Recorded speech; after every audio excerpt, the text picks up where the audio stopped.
ভিডিওটি যে যেখান থেকে দেখছেন, কাছে এবং দূরে, দেশে এবং দেশের বাহিরে, সবাইকে আসসালামু আলাইকুম। আর মাদ্রাসার ছেলেপেলেকে মানে প্রত্যেক বছর আসলে আমাদের বাজার করে দেওয়াটা হয় মাদ্রাসাতে রোজার মাসে। তো এবছর একটু ব্যতিক্রম, বাজার না করে আসলে চাচ্ছিলাম যে নিজেরাই বাড়ি থেকে রান্না করে কিছু খাবার প্যাকেট করে যদি দেওয়া যায় কিছু গরিব মানুষকে, আর পাড়া প্রতিবেশীর আশেপাশে, আর মাদ্রাসায়। তো এখানে সেই আয়োজনই করা হয়েছে রোজার মাস যেহেতু। তো এখানে আজকে যেটা রান্না করব সেটা হচ্ছে মোরগ পোলাও। তো মোরগ পোলাওর সঙ্গে ডিমও থাকছে। এখানে ডিমগুলো খুব ভালো করে সিদ্ধ করে নেওয়া হয়েছে, তারপরে সিলে এই তো লবণ আর হলুদের গুঁড়ো আর সামান্য ঝালের গুঁড়ো দিয়ে ডিমগুলোকে খুব ভালো করে মাখিয়ে রেখেছিলাম। এরপরে ভাজা হচ্ছে, খুব বেশি একটা ভাজা যাবে না, আবার একদম কাঁচা ভাবটাও থাকবে না। আর এখানে আছে মুরগির গোশটা আমি 4 করে কেটে নিয়েছি। কয়েকটা পিস আবার একটু বড়ও আছে রোস্টের আকারে।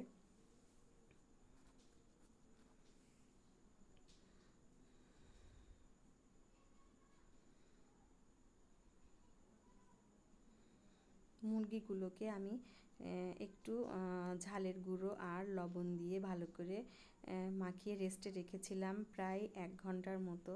তারপরে একটু ভেজে নেওয়া হয়েছে আসলে হালকা করে।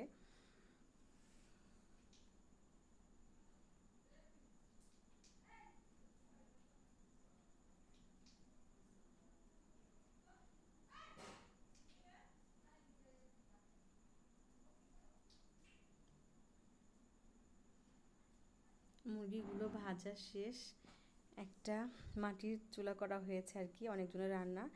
আর পাতিলের ভিতরে দেওয়া হয়েছে তেল গরম করার পরে পেঁয়াজ কুচি। আর ওদিকে আমি আগে থেকে অনেকগুলো পেঁয়াজ বেরেস্তা করে রেখেছি।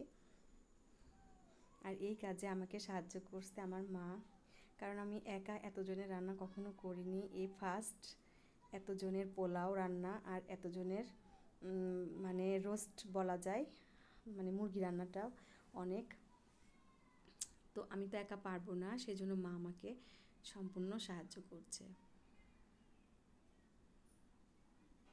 আর একে একে সব মশলাগুলো দেওয়া হচ্ছে পেঁয়াজ বেরেস্তার ভেতরে। এখানে দেওয়া হয়েছে ছোটো এলাচ, লবঙ্গ, গোলমরিচ, তেজপাতা, আর দেওয়া হয়েছে দারচিনি, আদা বাটা, পেঁয়াজ বাটা, রসুন বাটা।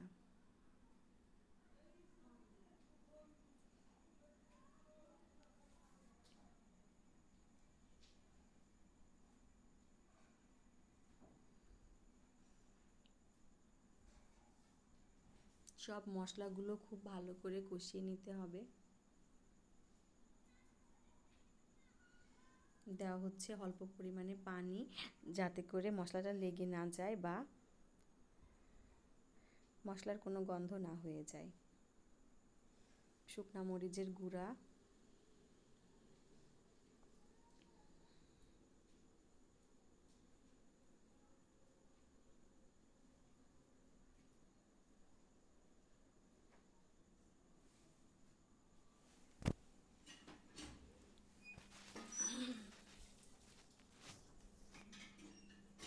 আমি যেহেতু মুরগিতে আগে থেকে লবণ মাখিয়ে ভেজে রেখেছিলাম, তাই এই এই পর্যায়ে লবণটা একটু কম রাখবো, আগে দেখব কি অবস্থা।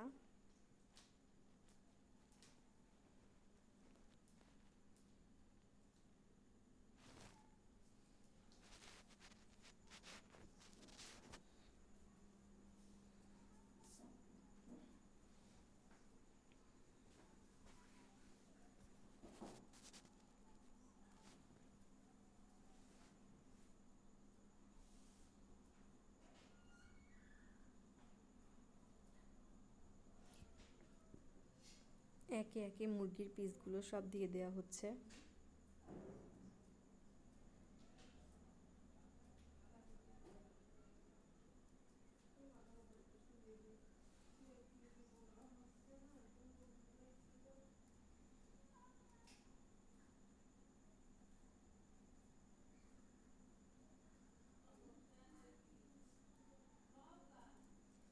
ভালো করে কষিয়ে নেব। মুরগিগুলো খুব ভালো করে এপিট ওপিট করে মশলার মধ্যে ভুনা করা হচ্ছে। আর মুরগির গোশ থেকেই পানি বেরিয়ে গিয়েছে একটু। আর এখানে টক দই অ্যাড করা হয়েছে। টক দইটা আসলে স্কিপ হয়ে গিয়েছে। আরও দিয়েছি হালকা পরিমাণ একটু বাটার মিল্ক। রান্না প্রায় শেষ। আর দেওয়া হচ্ছে বেরেস্তা। পেঁয়াজের এই বেরেস্তা দিলে আর দেওয়া হয়েছে কিশমিশ। এই মুরগির স্বাদটা রাজকীয় একটা চিকেন রান্না হয়েছে, রোস্টের মতো। আবার এটা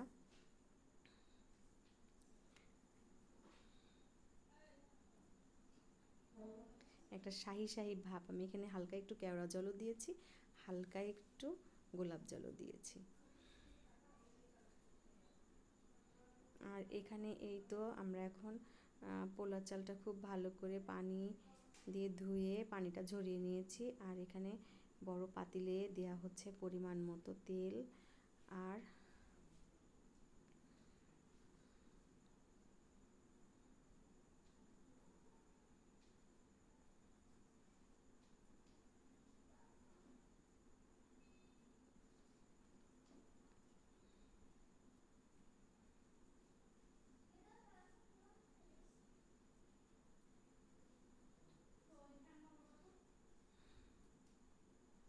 পোলার চালটা খুব ভালো করে ভেজে নিতে হবে।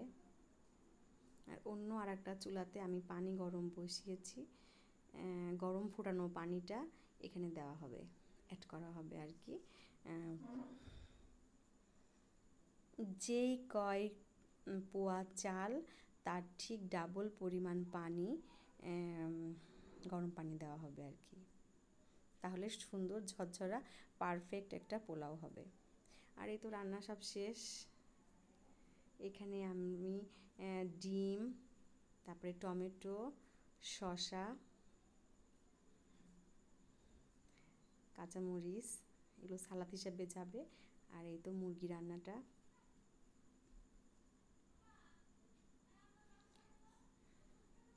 ছোট বাচ্চারা খাবে, মাদ্রাসার বাচ্চারা, সেই জন্যই আসলে এই আইটেমটা করা, যাতে ওরা খেয়ে খুশি হয়। ওরা ইফতারিতেই এই খাবারটা খাবে। এই তো আমাদের প্যাকেট করা হয়ে গিয়েছে। আল্লাহর রহমতে 2টা করে খেজুর দেওয়া হয়েছে। আছে 1 পিস করে মুরগির গোশ, আছে হচ্ছে একটা করে ডিম, টমেটো, শসা আর কাঁচামরিচ একটা করে। প্যাকেটগুলো সব রেডি করা হয়ে গিয়েছে।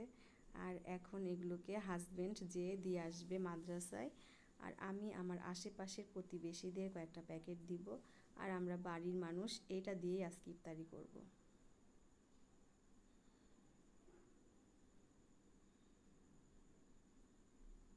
আলহামদুলিল্লাহ। সবাইকে ধন্যবাদ ভিডিওটি দেখার জন্য।